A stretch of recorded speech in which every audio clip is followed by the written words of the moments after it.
welcome to the CMMC Compliance Guide Podcast. I'm Stacy.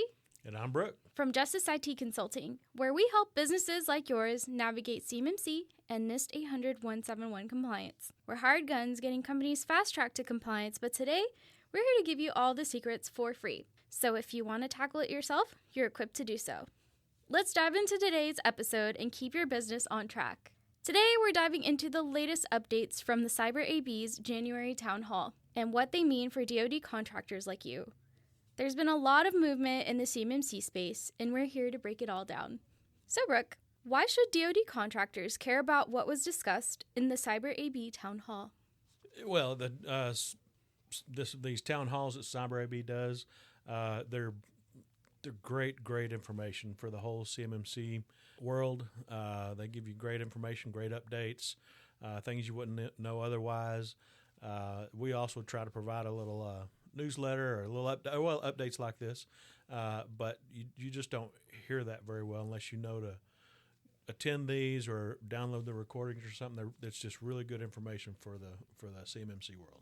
What were some of the biggest takeaways from this town hall? So some of the updates from this town hall, a lot of them were stuff we already know or were in process last time. You know, the 32 CFR, it's final. We knew that. The 48 CFR, same status as last time, and it's still proposed, hasn't come out as final yet. There's a little bit more news about that I think we'll get to here in a minute, but nothing specific. The new CAP 2.0 is out, the new Code of Professional Conduct, which is a really big deal to everybody in the CMMC ecosystem. It's a big deal to CCPs like myself, big deal to RPs, CCAs, lead CCAs, C3POs. It's a big deal. They make that clear that Code of Professional Conduct is real, and you need to hold to that, which it's all pretty common sense, but you know it's a real thing. One of the things that is not really specifically CMMC that they talked about is the new FAR CUI rule that came out. So the FAR CUI rule is the beginning of CMMC for the rest of the federal government. So that's a huge deal. They've been saying it's going to come out, but now it's come out, and it's the beginning of it. So that's a really big deal. There's some other inside baseball stuff. One of the inside baseball things, quote inside baseball, that they talked about were the Tier 3 background checks, and just letting us know that once they get over to the federal government to do the Tier 3 background check, it's kind of a black hole. You know, we just are not going to find out. And full disclosure here, whenever I got my CCP, the only reason you had to get a Tier 3 background check is if you want to take part on an assessment. Well, we don't do assessments. I don't care to be an assessor. I don't want to be in that part of it, and so I didn't bother with it. Well, then they changed and said, oh, by the way, if you want to keep your CCP or CCA, you have to get a Tier 3 background check.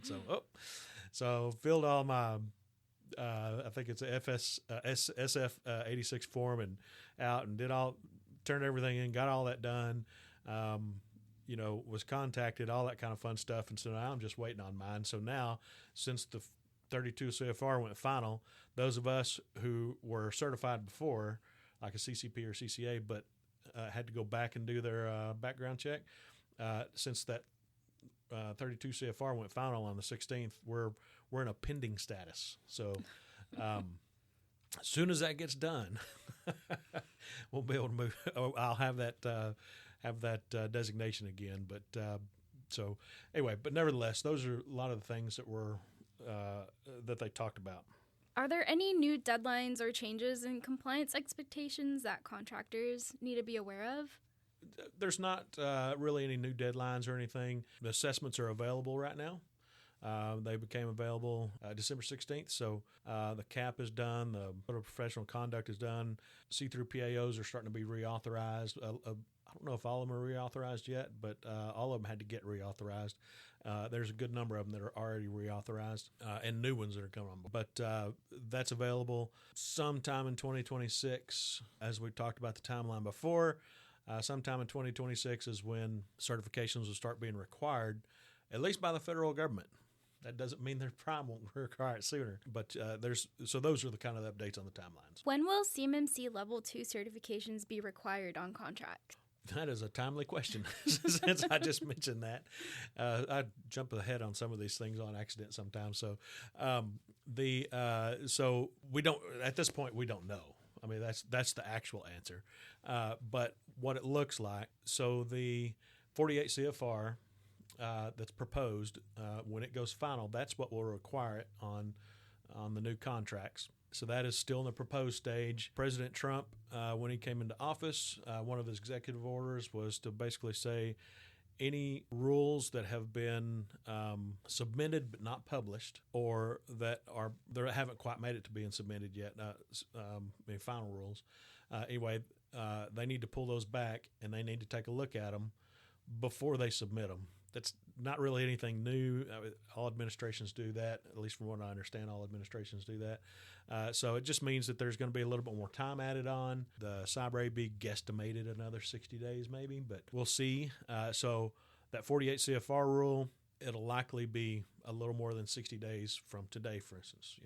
Who knows when it'll actually be, but that added just a little bit of time on it. But still, if it goes into effect, say this is February, so March and April, if it went into effect in the middle of May, that would mean roughly the middle of May in 2026 is when certifications would be start being required on contracts, at least by the federal government. And again, we've talked about if middle of May 2026 is the date, then that's when they'll be required on new contracts. They also gave themselves a little bit of wiggle room to implement a little later or a little earlier, depending. Plus, the big question mark is what are primes going to do? They're going to want all their subcontractors to get in a good position before so they can say, we're ready, because you're part of them being ready if you're a sub. So the big question is, when are primes going to start requiring them or really pushing or all that kind of fun stuff? So with that being said, what are the next steps for companies that want to stay ahead of the curve? The next steps, if you want to stay ahead of the curve, really, is make sure all your controls are taken care of, make sure they're all up to date, engage somebody to help you verify that you have all your documentation. You have all your documentation, you think, I'm ready to go, then hire a C3 PAO. They're at least 3 to 4 months out or so right now. Most everybody that I know is. And so even if you say I'm ready to go right now, it's going to be 3 or 4 months before you can even get started. And then it's going to be another couple of months, likely, to go through and get that assessment. And so you're talking maybe 6 months down the road before you can even get a certification. So don't wait. Do it now. It's not easy to get prepared. It's not easy to get all that documentation, and certainly not quick or easy to go through the certification process. So get it done now and be ready and pull that trigger on the C3 PAO as soon as you know that you're going to be ready so you can get that in the works. You had quickly brushed over earlier about the FAR CUI rule. Could you go into it a little bit deeper and let us know what that entails? Sure. So, and I think I probably kind of touched on it. Like I said, I kind of jump ahead on some of these questions sometimes. I don't mean to. So the FAR CUI rule that was just published is for the DFARS is Defense Federal Acquisition Request. It's for federal acquisition for the defense companies was what DFARS is. FAR is federal acquisition. So this is basically the beginning of CMMC for the rest of the federal government. So this means all over the federal government is going to have to get on board and understand CUI, get that standardized, and start working with CUI and protecting CUI, and then I'm sure the rest of the some sort of the CMMC process will come out to the rest of the federal government. That is the beginning. Were there any common concerns or questions raised by attendees that we should address? Yeah. So really I think probably the most common question, because it was a bunch of us, but there's people from the DIB, people from the CMMC ecosystem on the call, for the people in the CMMC ecosystem, like RPs, CCAs, CCPs, there was a lot of questions about the Tier 3 background check. And really, like I said a minute ago, it's once you submit your form, really after that, it's a black hole. You get contacted at some point, and you get contacted by the Washington Headquarters Service, I think is what it is. I think I wrote that down. Washington Headquarters Services. You get contacted by them. You get one attempt. If you're lucky, you get 2 attempts to contact you, and then they kick you out. And you have to start again. And so the process to get to there is not short. And so if you get kicked out, it's a pain in the rear. You have to go back through it again. But once you get contacted, they'll probably want you to go in for a fingerprint check, and I can't remember what else. But anyway, they'll want to set those things up, and then after that, it's a black hole again. It's in the federal government. There's no website you can go to and see the status of my Tier 3 background check. There's nothing like that. We're not the only ones they're doing Tier 3 background checks for. They're doing them for the whole federal government. So I'm sure, I don't know what kind of piece of the pie, but I'm sure we're a small piece of the pie, in the CMMC ecosystem. So that was the biggest thing. How long is it going to take? How long? In fact, it takes probably 4 to 10 months on average to go through that Tier 3 background check. Wow. And that's if everything goes well. I submitted mine, I think October. So it's possible that I may have to wait till August for it to come back. So that's not good. So what that does also is it very well could